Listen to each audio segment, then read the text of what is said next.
Korupcიული სკანდალის გაგრძელება უკრაინაში პრეზიდენტ ზელენსკის ოფისის ყოფილ ხელმძღვანელს ბრალი წაუყენეს და 8-დან 12 წლამდე პატიმრობა ემუქრება. სკანდალური საქმის ფიგურანტს ანდრეი ერმაკს, რომელიც ხშირად საუბრობდა კორუფციის წინააღმდეგ ბრძოლაზე და ამ პრობლემას ქვეყნის ერთ-ერთ მთავარ გამოწვევად ასახელებდა, 10 მილიონი დოლარის გათეთრებას და ორგანიზებული ჯგუფის წევრობას ედავებიან. პატიმრობა თუ გირაო ყოფილი მაღალჩინოსანი ახლა მოსამართლის გადაწყვეტილებას ელოდება, რომელიც 72 საათის ვადაში უნდა გამოცხადდეს. საქმე ეხება კიევთან ახლოს პრესტიჟულ დასახლებაში ელიტური საცხოვრებლების მშენებლობას, რა დროსაც გამოძიების ინფორმაციით სოლიდური თანხების გათეთრება მოხდა. რეზონანსულ საქმეზე ძიება თვეებია მიმდინარეობს და პერმანენტულად მასში ახალ-ახალი ფიგურანტები ჩნდებიან. მათ შორის არიან სხვა ყოფილი მაღალი თანამდებობის პირებიც. რა მასალები აქვს გამოძიებას ექს მაღალჩინოსნების წინააღმდეგ და მივა თუ არა ძიება პრეზიდენტამდე? თიკა მიგინეიშვილის რეპორტაჟი. 4 მილიონი დოლარის ოდენობის გირაო ან 8-დან 12 წლამდე პატიმრობა. ამ სასჯელიდან ერთ-ერთის მოხდა უკრაინის პრეზიდენტის ვოლოდიმირ ზელენსკის ადმინისტრაციის ყოფილ ხელმძღვანელს ანდრეი ერმაკს მოუწევს. მიზეზი ანტიკორუფციული სკანდალია. ერმაკს კიევის მახლობლად ელიტური საცხოვრებელი კომპლექსის მშენებლობისთვის დაახლოებით 10 მილიონი დოლარის გათეთრებაში ადანაშაულებენ. სასამართლომ გადაწყვეტილება მაქსიმუმ 72 საათში უნდა მიიღოს. ეს უნიკალური ოპერაციაა. გამოძიება გრძელდება. უკრაინის პრეზიდენტი საქმეში არ ფიგურირებდა და არ ფიგურირებს. ასევე ვიძიებთ სხვა ქონებების საკუთრებასთან დაკავშირებულ ვერსიებს, მათ შორის თავდაცვის მიმართულებას.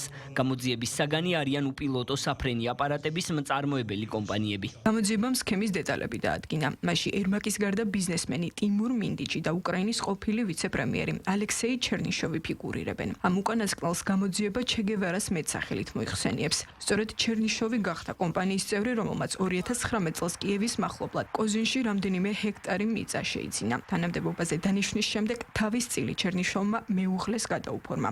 ამავე დროს მიწაზე კერძო რეზიდენციების მშენებლობა დაიწყო. შემდეგ პროექტში კარლსონის მეტსახელით ცნობილი ბიზნესმენი მინდიჩი და ანდრეი ერმაკი ჩაერთნენ. გეგმის მიხედვით 4 კერძო რეზიდენცია უნდა ეშენებინათ. თითოეულის ღირებულება 2 მილიონი დოლარი იყო. რეზიდენციები ჯგუფის კონკრეტული წევრებისთვის იყო განკუთვნილი. მშენებლობის დაფინანსება კი 2 გზით ხდებოდა. ნაწილი ფიქტიური სამშენებლო კომპანიის ანგარიშებზე ირიცხებოდა კანონიერების სახის შესაქმნელად, თუმცა თანხის დაახლოებით 90% მუშებისთვის ნაღდი ანგარიშწორებით გაიცემოდა. სახსრები სხვადასხვა წყაროდან შედიოდა, მათ შორის სახელმწიფოს საწარმო ენერგოატომში არსებული კორუფციული სქემებიდან. კიდევ ერთი მნიშვნელოვანი დეტალი ისაა, რომ ომის დაწყების შემდეგ მშენებლობა არ შეჩერებულა. პირიქით, საგამოძიებო უწყებაში აღნიშნავენ, რომ ჩერნიშოვი დასაქმებულებისგან უფრო ინტენსიურ მუშაობას მოითხოვდა. ირკვევა ისიც, რომ 2024 წელს, როდესაც მშენებლობის რეალური მასშტაბი ოფიციალურ ციფრებს აღარ ემთხვეოდა, მონაწილეებმა ფულის გათეთრების ახალი გზების ძიება დაიწყეს. ისინი დოკუმენტების ყიდვას გეკმავდნენ, რომლებიც სახსრების კანონიერ წარმომავლობას დაადასტურებდა. თავად ანდრეი ერმაკი ამ ბრალდებებს უარყოფს. ამბობს, რომ არც სახლი აქვს და არც ზედმეტსახელი. სახლი არ მაქვს მხოლოდ ერთი ბინა და ერთი მანქანა, რომელიც თავად ნახეთ. ჩემი სახელია ანდრეი ერმაკი, სხვა სახელი არ მაქვს. გახმაურებულ საქმეს კიდევ ერთი მნიშვნელოვანი სახელი დაემატა. გამოძიების ფარგლებში ანტიკორუფციულმა ბიურომ მოიპოვა აუდიო ჩანაწერები, რომლებშიც ბიზნესმენი მინდიჩი და უკრაინის ეროვნული უსაფრთხოებისა და თავდაცვის საბჭოს მდივანი რუსტემ უმეროვი სავარაუდოდ იარაღის მწარმოებელი კომპანიის წილის გასხვისებას განიხილავენ. ანტიკორუფციული პროკურატურის ხელმძღვანელმა განაცხადა, რომ უმეროვი უკვე დაკითხეს. ამ ეტაპზე მას მოწმის სტატუსი აქვს.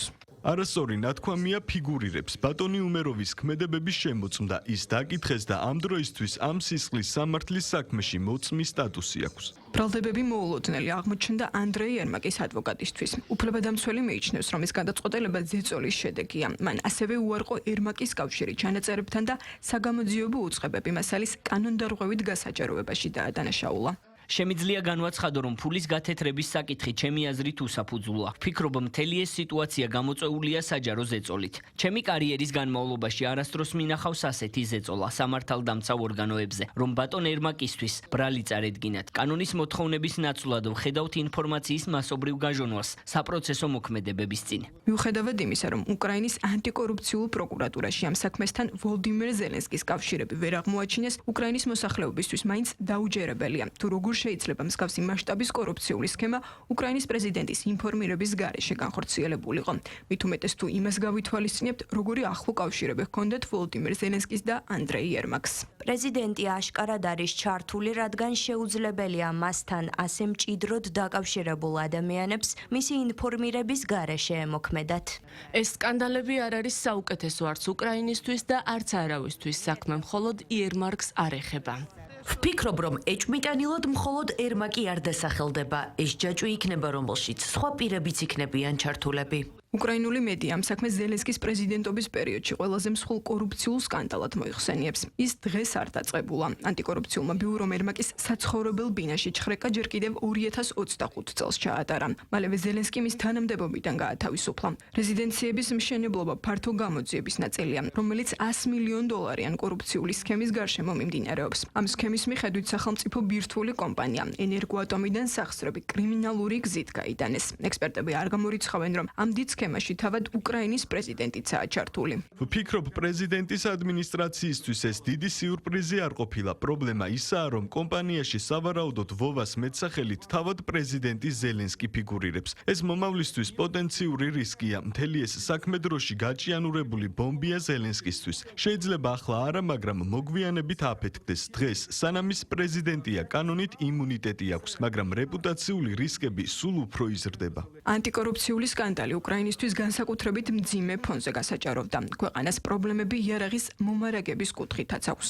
საერთაშორისო გამოცემები წერენ, რომ ირანთან ომის გამო ამერიკული იარაღის მიწოდება გვიანდება. ეს კი ნატოს ქვეყნების მიერ შეძენილი ამერიკული შეიარაღების უკრაინისთვის გადაცემის მექანიზმის ეფექტიანობას კითხვის ნიშნის ქვეშ აყენებს. მოკავშირეები ვარაუდობენ, რომ შეძენილი ტექნიკის მიღება შესაძლოა წლებიც კი დასჭირდეს. ბოლო პერიოდში გახმაურებულმა კორუფციულმა ბრალდებებმა შესაძლოა უკრაინის საერთაშორისო დახმარების მასშტაბები შეამციროს.